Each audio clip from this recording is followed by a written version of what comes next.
Convert mass of sun into scientific notation, ठीक है, scientific notation, हमें साइंटिफिक नोटेशन में इसे कन्वर्ट करना है। अब हमारे पास मास जो गिवन है वो ऑर्डिनरी फॉर्म में है और हम लिखते हैं मास कितना है, हम लिखते हैं मास ऑफ सन कितना है वो यहाँ लिख लेते हैं। हमारे पास इन्होंने दिया है 2 के बाद है 30 जीरोस, हमने 2 लिखा, 1 2 3 4 5 6 7 8 9 10 11 12 13 14 15 16 17 18 19 20 21 22 23 24 25 26 27 28 29 30 हो गए हमारे पास 30। इसमें कहीं पे भी आपको डेसिमल दिखाई दे रहा है, कहीं पे भी नहीं है। जब कहीं डेसिमल नहीं है इसका मतलब है डेसिमल या पॉइंट जो है इधर है। इस पॉइंट को उठा के हमें इस 2 के पास एक सिग्निफिकेंट फिगर के बाद लेकर आना है, ठीक है। कहाँ लेकर आना है हमें इस पॉइंट को, यहाँ से इस जगह पे कितने पॉइंट पीछे लेकर आना है इसको गिन लेते हैं हम, कितने पॉइंट पीछे लेकर आए, जितने जीरोस थे उतने पॉइंट ले, हमने जब जीरोस डाले थे 30 थे, इसका मतलब है हमें 30 पॉइंट पीछे लेके आना है। तो हम लिखेंगे 2 × 10 की पावर 30, ठीक है। ये 30 इसका जो है एक्सपोनेंट है, 10 जो है ये बेस है और ये 2 जो है ये है इसका कोएफिशिएंट, ठीक है। कन्वर्ट हो गया हमारा ऑर्डिनरी फॉर्म से साइंटिफिक फॉर्म में आ गया। इलेक्ट्रॉन हमें गिवन है 9.11 इंटू 10 की पावर -31 किलोग्राम, एग्जाम्पल 2 कर रहे हैं हम, और इसको इन्होंने कन्वर्ट करने को कहा है साइंटिफिक फॉर्म से, जिसको हमें लेकर आना है ऑर्डिनरी फॉर्म में। तो हमें इस पॉइंट को जो है माइनस है क्योंकि, तो इसलिए हमें पीछे लेके जाना पड़ेगा, ठीक है। कैसे पीछे लेके जाएंगे हम, इस पॉइंट को अब हमें 31 डिजिट पीछे लेके जाना है। अब एक तो 9 ही काउंट हो जाएगा, इसका मतलब है हमें कितने जीरोज ऐड करने पड़ेंगे, हमें जीरोज ऐड करने पड़ेंगे इसके अंदर 30। मैं आपको करके दिखाती हूँ कैसे। मैं यहाँ नीचे करी हूँ ताकि इसमें स्पेस है। हमने 0 पॉइंट लिखा सबसे पहले, ये हमने पॉइंट लिखा, पॉइंट के अंदर कितने जीरो डालेंगे 30 जीरो, 1 2 3 4 5 6 7 8 9 10 11 12 13 14 15 16 17 18 19 20 21 22 23 24 25 26 27 28 29 30 ये हो गया। अब फिर ये 9 लिखेंगे, ठीक है। 9 के पास था ना, यहाँ से उठा के हम यहाँ लेके गए तो ये 31 खुद आ गया, सही है। 30 जीरो इसलिए डालें कि 9 भी काउंट होगा, पॉइंट ने उठ के इधर जाना है पीछे, यहाँ से पॉइंट उठ के गए तो ये भी गिनेंगे ना, 1 2 3 4 5 6 7 8 9 10 11 12 13 14 15 16 17 18 19 20 21 22 23 24 25 26 27 28 29 30 31, ठीक है। इस तरह ये कन्वर्ट हो गया ऑर्डिनरी फॉर्म में किलोग्राम। चैप्टर 1 की वर्क एग्जाम्पल 4 है। चैप्टर 1 में what is the mass of a solid iron tracking ball of radius 18 centimetre. इन्होंने पूछा है कि क्या मास होगा एक सॉलिड आयरन की बॉल का जिसका रेडियस जो है 18 सेंटीमीटर है, ठीक है। हमें एक बॉल है, उसका रेडियस 18 सेंटीमीटर है, उसका मास पूछा है। If the density of iron, अगर आयरन की डेंसिटी जो है इज 7.8 ग्राम पर सेंटीमीटर क्यूब है, ठीक है। तो हमें इन्होंने गिवन क्या क्या है हमारे पास, सबसे पहले हमारे पास है डेंसिटी ऑफ आयरन। आयरन की डेंसिटी इन्होंने हमें गिवन की है 7.8 ग्राम्स पर किलोग्राम, नहीं पर सेंटीमीटर क्यूब, ठीक है। अब इसको ग्राम्स है और सेंटीमीटर है, दोनों ही जो हैं वो ड्राइव यूनिट्स हैं। इसको फंडामेंटल यूनिट में कन्वर्ट करते हैं, ग्राम को किलोग्राम में। 7.8 ग्राम से किलोग्राम में लाने के लिए हमें मल्टीप्लाई बाय 1000 करना पड़ेगा। 1000 यानी 10 की पावर 3 भी लिख सकते हैं हम इसको, और 1000 भी लिख सकते हैं। 1000 7.8 इंटू 10 की पावर 3, ये आ गया हमारा किलोग्राम पर मीटर क्यूब, ठीक है। ये कन्वर्ट हो गया हमारा। अब इसके बाद हम देखते हैं रेडियस कितना है। रेडियस जो है बॉल का, रेडियस ऑफ आयरन बॉल कितना है, रेडियस 18 सेंटीमीटर है, ठीक है। 18 सेंटीमीटर है। सेंटीमीटर से मीटर में आएंगे क्योंकि ये भी ड्राइव है, हमें मीटर में लाना है इसको, तो सेंटीमीटर से मीटर में आएंगे तो हम डिवाइड करेंगे 100 से, क्योंकि 1 मीटर 100 सेंटीमीटर देते हैं 1 मीटर के बराबर होते हैं, ठीक। तो 18 डिवाइडेड बाय 100 से आ जाएगा हमारे पास आंसर 0.18 मीटर, ठीक है। ये कन्वर्ट हो गया। अब हमें चाहिए volume of ball. Volume of ball कोई भी सर्कुलर चीज़ है उसका वॉल्यूम निकालने का फॉर्मूला होता है 4 divided by 3 multiply by pi multiply by R cube, ठीक है। वॉल्यूम का वे लिख लेते हैं 4 डिवाइडेड बाय 3, पाई की वैल्यू होती है 3.14 और आर की वैल्यू हमने अभी निकाली है 0.18 मीटर, तो हम 0.18 लिख के इसको क्यूब कर देंगे। अब हम इसको कर लेते हैं इसका सॉल्यूशन। 0.18 को हम करेंगे 3 टाइम मल्टीप्लाई करेंगे, फिर इससे मल्टीप्लाई करेंगे, फिर 4 से मल्टीप्लाई करेंगे और 3 से डिवाइड कर देंगे। ठीक है, हम कर लेते हैं 0.18 मल्टीप्लाई बाय 0.18 मल्टीप्लाई बाय 0.18। ठीक है, ये तो हमारा 0.18 का क्यूब आ गया 0.005832। ठीक, इसका आ गया 0.005832। अब इसको हमें 3.14 से मल्टीप्लाई करना है, 4 डिवाइडेड बाय 3 भी निकाल सकते हैं हम। 4 डिवाइडेड बाय अगर हम 3 निकाल देते हैं हमारे पास आंसर आ गया 1.33। ठीक है, 1.33 को 3.14 से और इससे मल्टीप्लाई कर लेंगे, हमारे पास वॉल्यूम आ जाएगा। मल्टीप्लाई बाय 3.14 मल्टीप्लाई बाय 0.0058, ये हमारे पास इक्वल है 0.02428।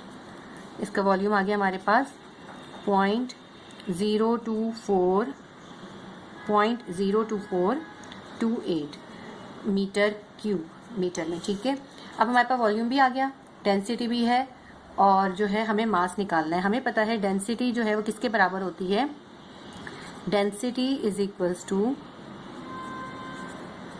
मास डिवाइडेड बाय वॉल्यूम। अब हमारे पास मास निकालना है, वॉल्यूम और डेंसिटी हमारे पास गिवन है। इसको हम ऐसे लिखते हैं density is given by, density is equals to mass divided by volume. Mass को अकेला कर लेते हैं, वॉल्यूम को डेंसिटी के पास ले जाते हैं, डेंसिटी मल्टीप्लाई बाय वॉल्यूम हो जाएगा। अब इसमें जो भी वैल्यूज हैं उनको हम सब्स्टिट्यूट कर देते हैं।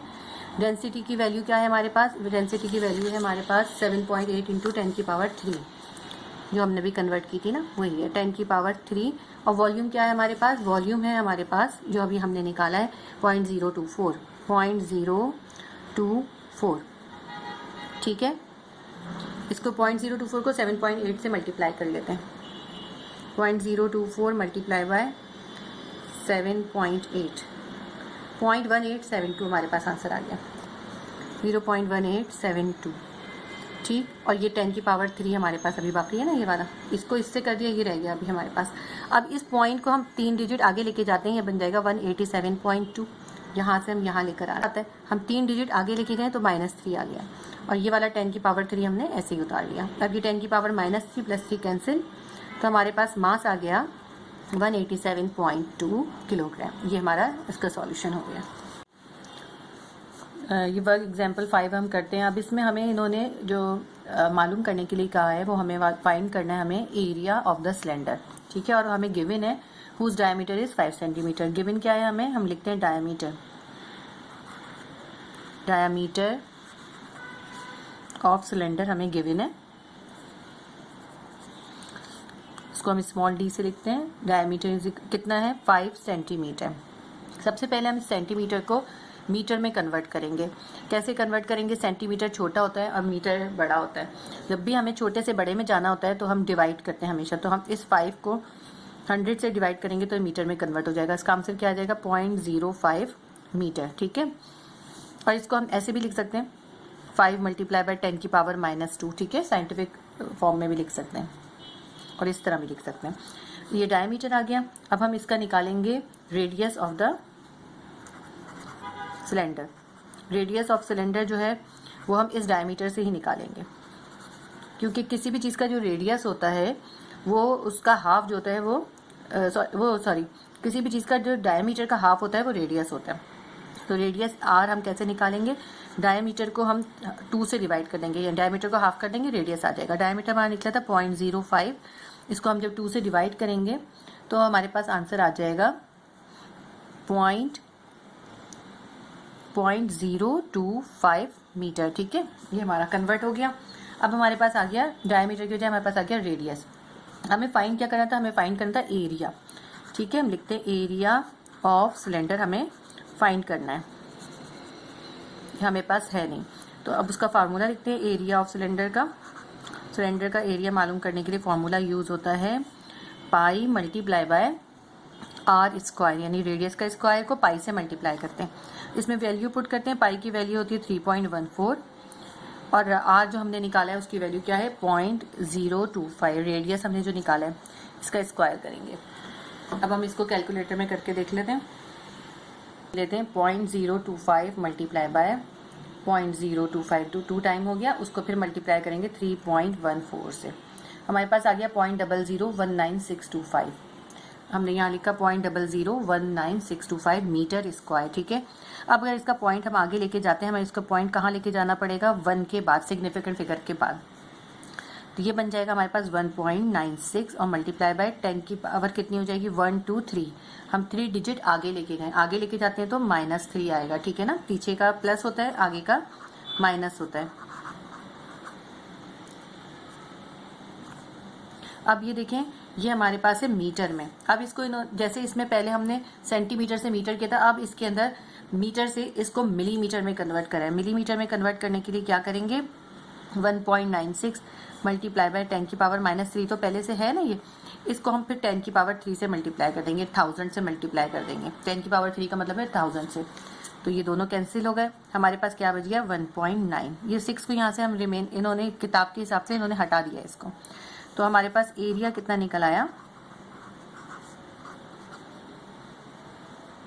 1.9। ठीक है, अब इन्होंने क्वेश्चन ही पूछा था इसके अंदर कितने सिग्निफिकेंट फिगर हैं, हमें क्लियर दिखाई दे रहा है इसके अंदर 2 सिग्निफिकेंट फिगर हैं। ठीक है, इसका आंसर ये होगा देयर आर 2 सिग्निफिकेंट फिगर्स। अच्छा, ये मिलीमीटर स्क्वायर में निकला है। ठीक है, मीटर में नहीं, यहाँ पे मीटर में था हमारे पास, यहाँ से, और मीटर से हमने इसको मिलीमीटर में कन्वर्ट करा। यहाँ लिख सकते हैं हम कन्वर्ट इनटू मिलीमीटर। ठीक है, मिलीमीटर में करा, 1000 से मल्टीप्लाई करा तो ये 10 की पावर -3 और +3 कैंसिल हो गया और ये मिलीमीटर में कन्वर्ट हो गया। अब देयर आर 2 सिग्निफिकेंट फिगर, जो हमारा क्वेश्चन था वो ये था, significant figures in the value. ठीक है, ये हो गया हमारा सॉल्व। चैप्टर के लास्ट पेज पे जो है क्वेश्चन नंबर 7 है हमारे पास सेल्फ असेसमेंट का। उसमें उन्होंने पूछा determine the number of the significant figure in 00.600009। अब इसमें देखें कितने सिग्निफिकेंट फिगर हैं। हमें पता है लीडिंग जीरोज जो होते हैं पॉइंट से पहले वो सिग्निफिकेंट नहीं होते, तो ये तो कैंसिल हो गए। उसके अलावा जितने भी नॉन जीरोज होते हैं वो सब सिग्निफिकेंट होते हैं, तो 1 2 3 4 ये सब नॉन जीरोज हैं, 4 सिग्निफिकेंट फिगर हो गए। उसके अलावा एक और रूल था हमारे पास कि जो भी ट्रैप्ड जीरोज होंगे वो भी सिग्निफिकेंट होंगे, यानी कि 2 सिग्निफिकेंट के बीच में, 2 नॉन जीरोज के बीच में जब जीरो होगा वो भी सिग्निफिकेंट हो जाएगा। अब ये जीरो जो है 2 नॉन जीरो के बीच में, इसलिए ये भी सिग्निफिकेंट है। ये जीरोज भी दोनों नॉन जीरोज के बीच में है, तो ये भी सिग्निफिकेंट है। तो देयर आर, आंसर लिखते हैं हम इसका, देयर आर 1 2 3 4 5 6 7 सिग्निफिकेंट फिगर्स